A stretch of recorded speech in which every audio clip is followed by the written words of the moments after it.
Analisa Falas. Analisa Falas. Mitra bisnis Analisa Falas kami hadirkan, dan pagi ini kami sudah berhasil terhubung dengan Randy Triatmaja, Vice Branch Manager PT Kotak Perkasa Future Surabaya. Halo Mas Randy, selamat pagi.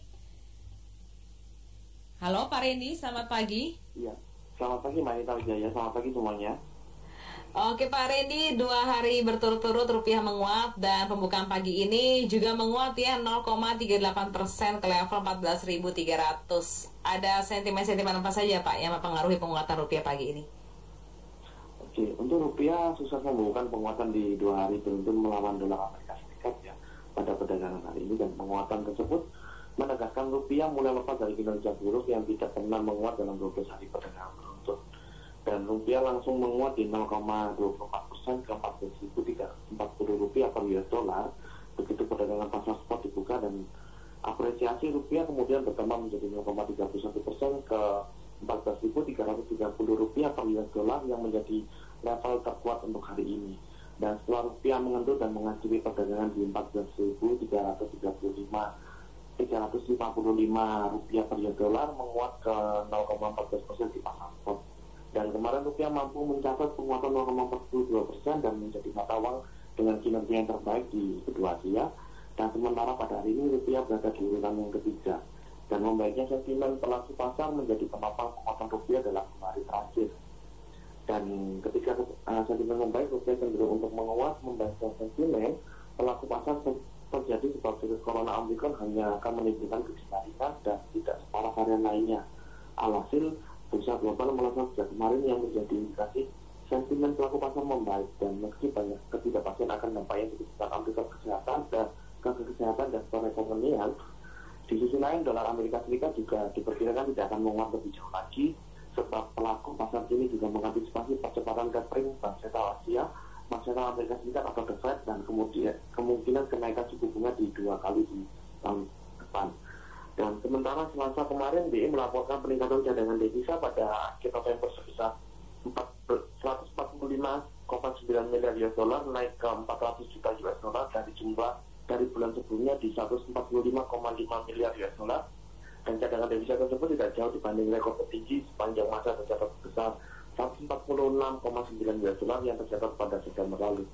Dan posisi cadangan devisa tersebut setara dengan pembiayaan 8,3 bulan impor atau 8,1 bulan impor dan pembayaran utang ke luar negeri pemerintah. Dengan cadangan devisa yang tinggi akan kembali mengalami peningkatan, dan BI memiliki banyak amunisi menghadapi kemungkinan terjadinya gejolak di pasar inflasi finansial yang bisa membuat rupiah tertekan. Dan rupiah terhadap dolar seminggu ini akan terlihat berada di rentang harga 14,255 sampai ke 14.447 rupiah. Gitu Mbak Anita Wijaya. Dari data positif yang sudah disebutkan tadi, bagaimana dampaknya untuk pergerakan euro dan pound sterling, Pak Randy? Oke, untuk euro sendiri setelah sempat naik tinggi dalam 1 minggu, euro berkonsolidasi dan diperdagangkan di bawah 1.1300 di sekitar 1.1293. Namun akhirnya berhasil naik kembali ke atas 1.1300 di sekitar 1.13333.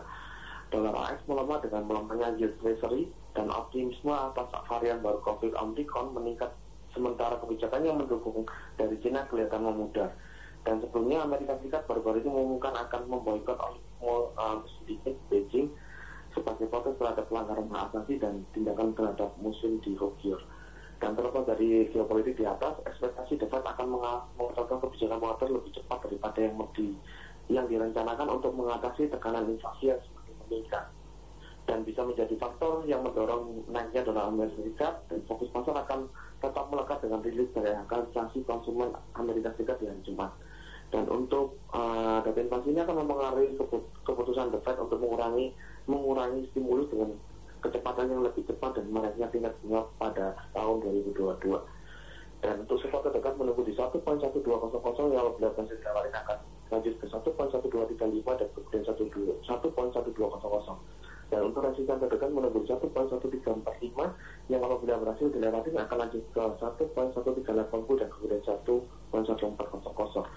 Dan untuk pound sterling sendiri, dolar Amerika Serikat membalik melemah sementara sentimen pasar sebagian tidak baik sehingga mengirimkan untuk konseling naik tembus di 1.32 sekitaran di 1.3228. Kemudian kegagalan Brexit yang mengancam banyaknya kasus COVID di Inggris membebani konseling sendiri. Dan berjuang untuk bisa mengantisipasi kenaikan dalam perdagangan semalam di arah support 1.3210 sampai ke 1.3200 selama perdagangan sesi Eropa. Dan fokus pasar akan tetap melekat pada rilis data dari angka inflasi konsumen Amerika Serikat pada hari Jumat besok.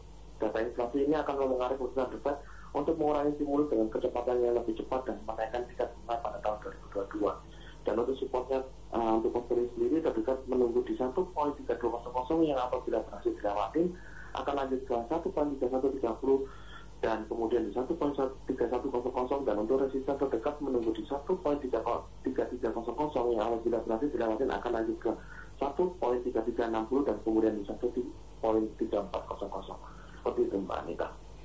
Baik, terima kasih banyak Pak Randy atas analisa Fast FM. Sukses untuk Anda. Selamat pagi. Sukses, selamat pagi.